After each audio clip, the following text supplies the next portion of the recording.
Hey guys, it's Aman and Christina, and welcome back to the Our Rich Journey podcast.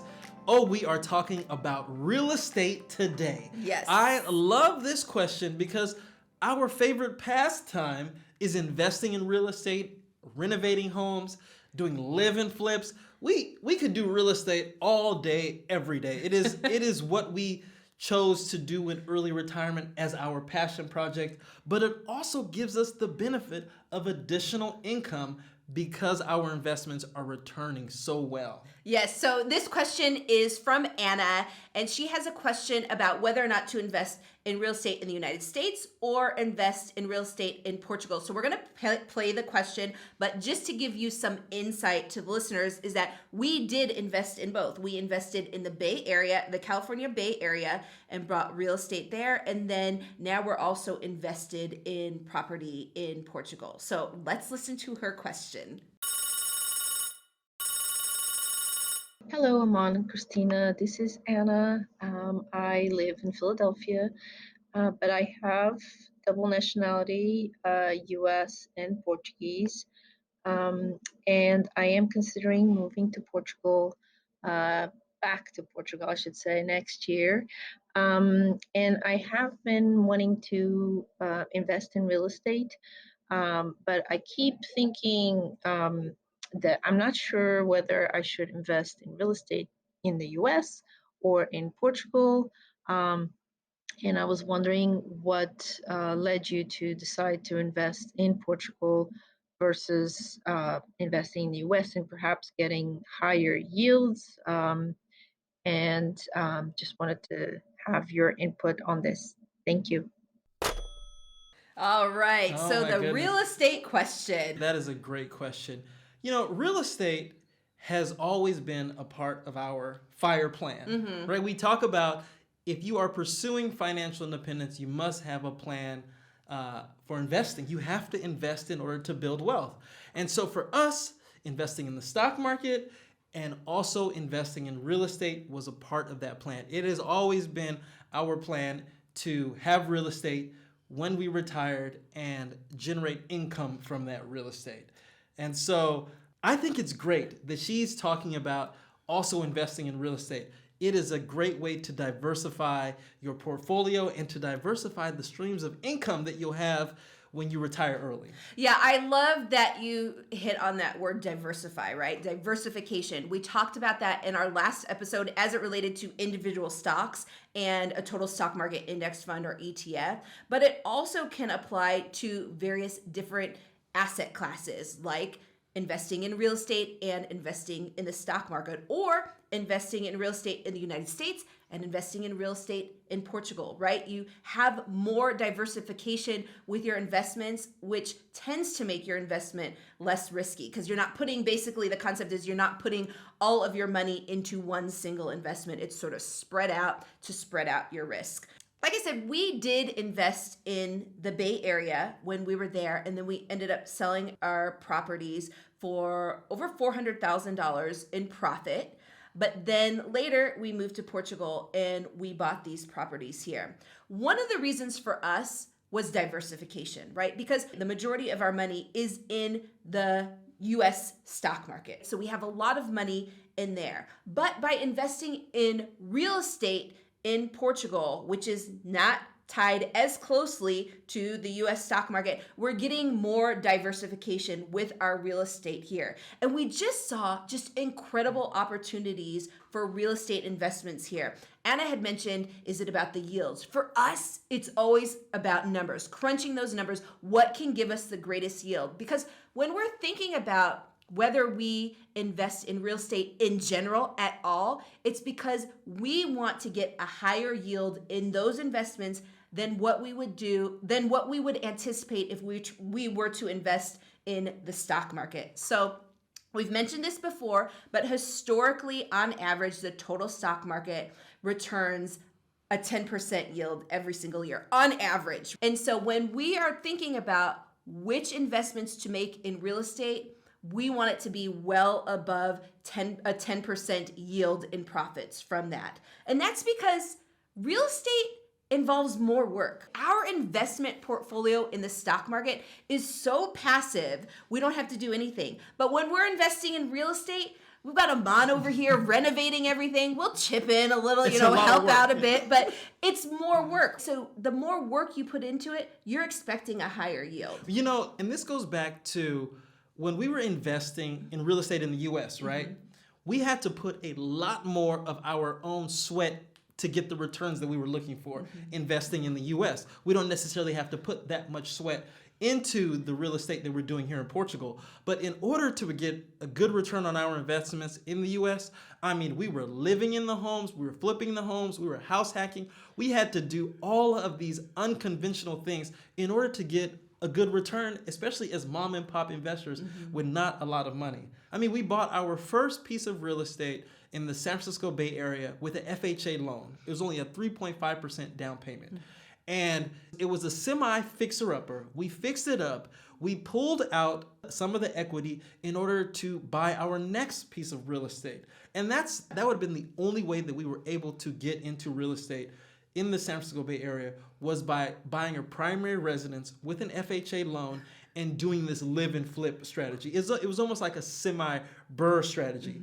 Now, we don't have to do that here in Portugal. The barrier for entry for buying real estate here is a lot lower. And we get a lot of people that want to know about moving to Portugal, about investing in real estate in Portugal, and they have so many questions. And if we had not been here, boots on the ground, we would not have the type of knowledge and have the savvy ability to really invest in real estate. And so all these questions that we get from people from afar that want to invest in real estate, I'm very concerned in a way, because a lot of those people, they don't understand the dynamics of investing here in Portugal. And so most people, when they invest in Portugal, unfortunately, they are investing in the same places. They're investing in Porto and they're investing in Lisbon.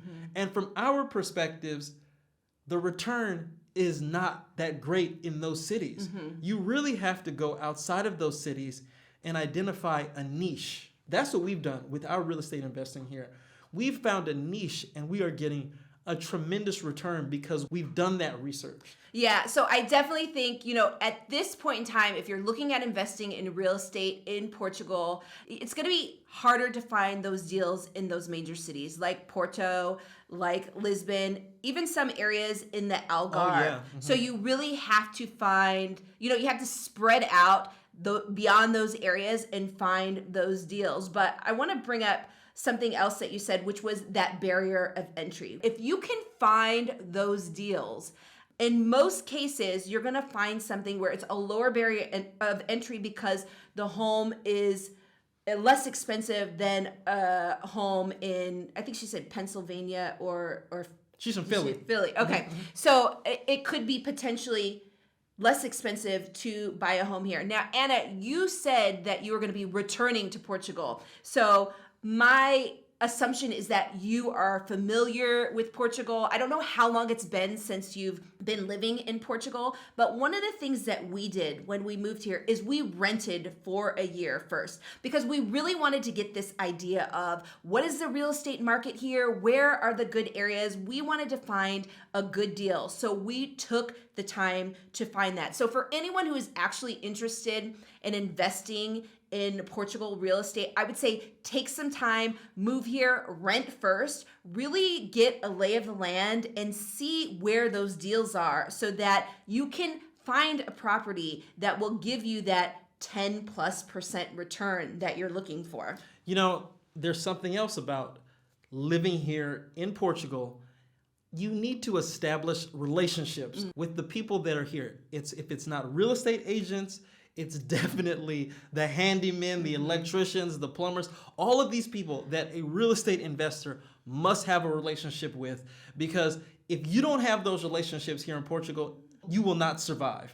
And one of the things that we have been able to do, and I'm so glad that we did, is, when we bought our primary residence here, we were going through the process of renovating our house here. And so we were establishing relationships with all of those tradesmen. So we could pick up the phone anytime, call up however many plumbers we need, however many electricians we need. But for a foreigner, for someone that comes here and just starts buying real estate without those contacts, they're going to be overpaying for things. They're going to be struggling to get people to come back or answer their phone calls because they're seen as just as kind of an outsider.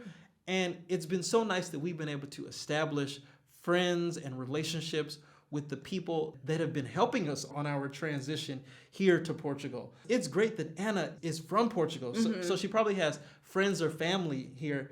And so she understands that one of the ways that business is done here in Portugal is through word of mouth. Right. I mean, I cannot tell you, if you try to Google certain things in Portugal, you're going to have a hard time finding it. Right. A lot of businesses just don't have websites. They don't have Yelp reviews or Google reviews.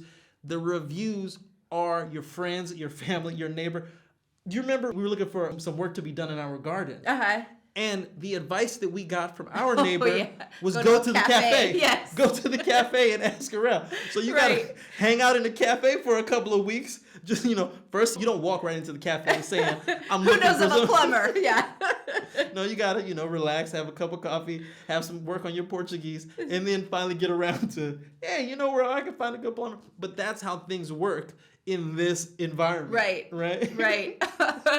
Okay, so to summarize the question, why did we invest in Portuguese real estate? One was the barrier of entry. It was a lot less to invest in something like a property here versus something in the Bay Area, for example. Two was diversification. I mean, it gave us foreign investments that we could focus on and combine that with our investments in the US stock market. And three is something that when we were thinking about investing in property here in Portugal, we're thinking about high returns, high yields, something that will yield us something greater than if we took that same amount of money and put it into the stock market. So that's what we were focused on because, again, here in Portugal, tourism is really huge. And so our properties here, we have on Airbnb. And because Airbnb is widely used in Portugal because it's such a tourism country, we are getting those yields that we expected.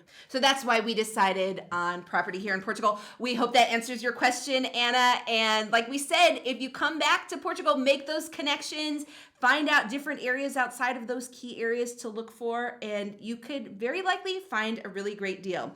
So for everyone who is listening, again, if you have questions, please send them to us. You can go to ourrichjourney.com/podcast to submit your question to us so that we can use it on a future episode. We hope you enjoyed this episode, and we will see you tomorrow. See you tomorrow.